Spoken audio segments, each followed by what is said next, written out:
13 तारीख संपली की मराठी वाईट झाली. मराठ्याने तुमचं काम नाही केलं, याच्यासाठी काम केलंय का? महाराष्ट्रातले कोणता ओबीसीचा उमेदवार उभा असू द्या, मराठीने काम नाही केलं. आणि ज्या मराठ्यांच्या आमदारानं कामं केलेत ओबीसीच्या उमेदवाराची, याच्यासाठी केले का मग त्यांनी कामं? तुमची जात मारावं म्हणून मराठा प्रश्न विचारणार आहे, लक्षात असू दे. मी आज सांगतोय मराठ्यांना, तुम्हाला जिथं जिथं महाराष्ट्रात ओबीसीचे उमेदवार आहेत तिथं तिथं तुम्ही ज्यांनी काम केलं तुम्हाला प्रश्न विचारणार आहे मराठी. आमच्या अंगावर घालायसाठी तुम्ही यांना मतं दिलेत का? मग विचारणारे 100%. मराठ्यांनो, तुम्हाला हात जोडून सांगतो, सगळ्यांनी शांत राहा. आपण फक्त बघायचं कोण कोण काय काय करताय महिनाभर, करू द्या चुका. आपण शांत राहा. यांना जातीय तेढ निर्माण करायचं करू द्या, काय नाही त्या जातीय तेढात माझ्या काय नाही, ते थोडी हवा असते. या जातीय तेढ्यातून आंदोलन मोडीत काढण्याचा प्रयत्न आहे का असं वाटतं? अरे आंदोलनाचे काय टप्पर आहे कोणाचे? आंदोलनाचा त्याचा काय संबंध आहे? आंदोलन हे हक्क आहे, संविधानाने दिलेला हक्क आहे. जगातला देशातला कोणीच टप्पर नाही आंदोलनाला मोडायची.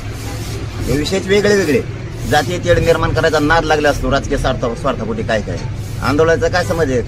हे लोकशाहीने दिलेला अधिकार आहे आणि आमच्या हक्कासाठी भांडतोय आम्ही. इथे हिंमत नाही आंदोलन मोडायचं आणि त्या भानगडीत पडायचंच नाही. मग आम्ही शांत आहेत, आम्हाला शांत राहू दे. जातीय तेढ निर्माण होऊ नये. बीड जिल्ह्यातल्या सगळ्या मराठ्यांना आव्हान आणि सगळ्या बहुजनांना आव्हान. काय मजा नाहीये त्याच्यात. झालं गेलं, सगळ्यांच्या पाया पडले, त्यांचं काम होईपर्यंत. आता पुन्हा त्यांनी सुरू केले. शेवटी एकच पर्याय, अन्याय बंद करायचा असेल तर आपल्याला सत्य जावं लागणार आहे. ही एक मार्ग लक्षात राहू द्या. आणि दुसरा मार्ग शांत राहा. तिसरा मार्ग, ज्या जातीनं मराठ्यावर अन्याय केलाय त्या जातीचा उमेदवाराच्या विरोधात उमेदवार द्यायचा नाही, पण त्याला नाव घेऊन पाडल्याशिवाय मग सोडायचा, जर यांनी जातीवाद थांबवला नाही तर. कारण आपल्या पुढं पर्याय नाही, दुसरा पर्याय नाही. त्याला मग पाडावं लागणार आहे, कारण विधानसभा जवळ आहे. झालं तुमचं लोकसभेला तुम्ही घेतला साधून. आता तुम्हाला वाटलं लोकसभा झाली की संपला विषय. आल्या विधानसभा की 2-4 महिन्यांनी तुमचे माणसं कुठं तर उभं राहणार आहेत महाराष्ट्रात. जी जात मराठ्यांच्या अंगावर येईल किंवा माणूस निवडून येऊ द्यायचा नाही. वेळ पडली तिथं मराठ्याचा एकही माणूस उभा राहू द्यायचा, पण त्याला पाडल्याशी सोडायचं, त्याला सत्य जाऊ द्यायचं नाही. कारण तो सत्तेत गेला का आपल्यावर अन्याय करतो. नसता त्याने हा जातीवाद थांबवावा. 4 जूनच्या उपोषणावर आपण थांबेल का? 100% करणार. माझ्या समाजाचा न्यायाचा विषय. सरकारनं आम्हाला शब्द दिलेला आहे. आज त्याला 5 महिने उलटून गेले की सगळ्या स्वारीची अंमलबजावणी करू. किती दिवस पाहिजेत आणखी सरकारला? 5 महिने उलटून गेले, आणखी किती वेळ पाहिजे?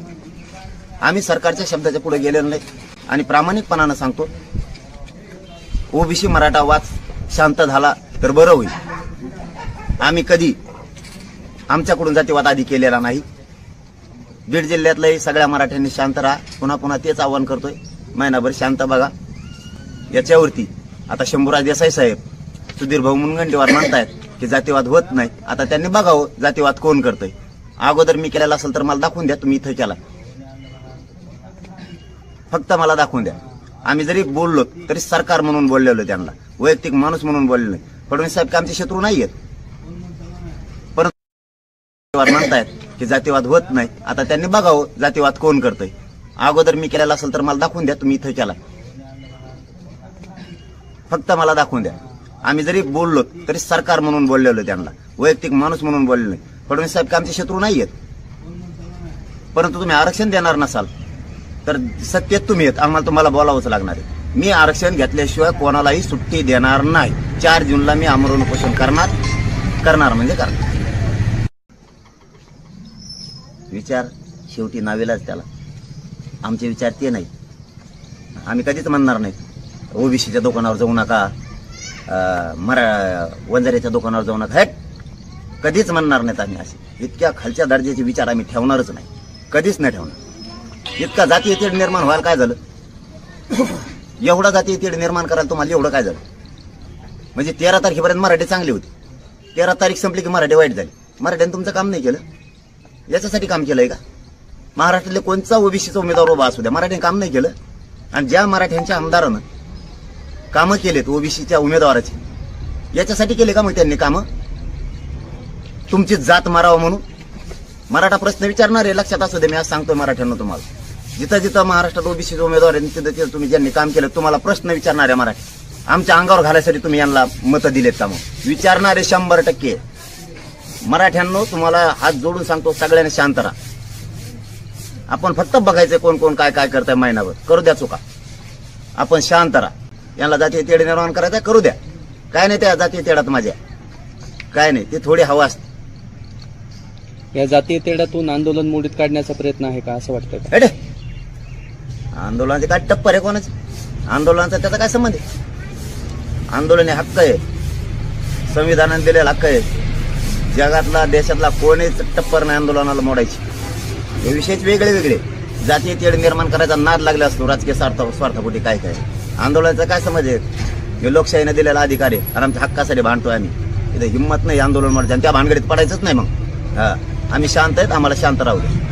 जातीय तेढ निर्माण होऊ नये. बीड जिल्ह्यातल्या सगळ्या मराठ्यांना आव्हान आणि सगळ्या बहुजनांना आव्हान. काय मजा नाहीये त्याच्यात. झालं गेलं, सगळ्यांच्या पाया पडले, त्यांचं काम होईपर्यंत. आता पुन्हा त्यांनी सुरू केले. शेवटी एकच पर्याय आहे, अन्याय बंद करायचा असेल तर आपल्याला सत्य जावं लागणार आहे. ही एक मार्ग लक्षात राहू द्या. आणि दुसरा मार्ग शांत राहा. तिसरा मार्ग, ज्या जातीनं मराठ्यावर अन्याय केला त्या जातीचा उमेदवाराच्या विरोधात उमेदवार द्यायचा नाही, पण त्याला नाव घेऊन पाडल्याशिवाय मग सोडायचा, जर यांनी जातीवाद थांबवला नाही तर. कारण आपल्या पुढं पर्याय नाही, दुसरा पर्याय नाही. त्याला मग पाडावं लागणार आहे, कारण विधानसभा जवळ आहे. झालं तुमचं लोकसभेला तुम्ही घेतला साधून. आता तुम्हाला वाटलं लोकसभा झाली की संपला विषय. आल्या विधानसभा की 2-4 महिने तुमचे माणसं कुठं तर उभं राहणार आहेत महाराष्ट्रात. जी जात मराठ्यांच्या अंगावर येईल तो माणूस निवडून येऊ द्यायचा नाही. वेळ पडली तिथं मराठ्याचा एकही माणूस उभा राहू द्यायचा, पण त्याला पाडल्याशी सोडायचं, त्याला सत्य जाऊ द्यायचं नाही. कारण तो सत्तेत गेला का आपल्यावर अन्याय करतो. नसता त्याने हा जातीवाद थांबवावा. 4 जूनच्या उपोषणावर आपण थांबेल का? 100% करणार. माझ्या समाजाचा न्यायाचा विषय. सरकारनं आम्हाला शब्द दिलेला आहे. आज त्याला 5 महिने उलटून गेले की सगळ्या स्वारीची अंमलबजावणी करू. किती दिवस पाहिजेत आणखी सरकारला? 5 महिने उलटून गेले, आणखी किती वेळ पाहिजे? आम्ही सरकारच्या शब्दाच्या पुढे गेलेलो नाही. आणि प्रामाणिकपणानं सांगतो, ओबीसी मराठा वाद शांत झाला तर बरं होईल. आम्ही कधी आमच्याकडून जातीवाद आधी केलेला नाही. बीड जिल्ह्यातल्याही सगळ्या मराठ्यांनी शांत राहा. पुन्हा पुन्हा तेच आवाहन करतोय, महिनाभर शांत बघा. याच्यावरती आता शंभूराज देसाई साहेब, सुधीर भाऊ मुनगंटीवार म्हणतायत की जातीवाद होत नाही. आता त्यांनी बघावं जातीवाद कोण करतोय. अगोदर मी केलेला असेल तर मला दाखवून द्या, तुम्ही इथं केला. फक्त मला दाखवून द्या. आम्ही जरी बोललो तरी सरकार म्हणून बोललेलो, त्यांना वैयक्तिक माणूस म्हणून बोलले नाही. फडणवीस साहेब आमचे शत्रू नाहीयेत, परंतु तुम्ही आरक्षण देणार नसाल तर सत्तेत तुम्ही येत, आम्हाला तुम्हाला बोलावंच लागणार आहे. मी आरक्षण घेतल्याशिवाय कोणालाही सुट्टी देणार नाही. 4 जूनला मी आमरण उपोषण करणार म्हणजे करणार. लोकदर्शन मराठी चॅनलला सबस्क्राईब करा, बेल बटनला क्लिक करा व लाईक करायला विसरू नका.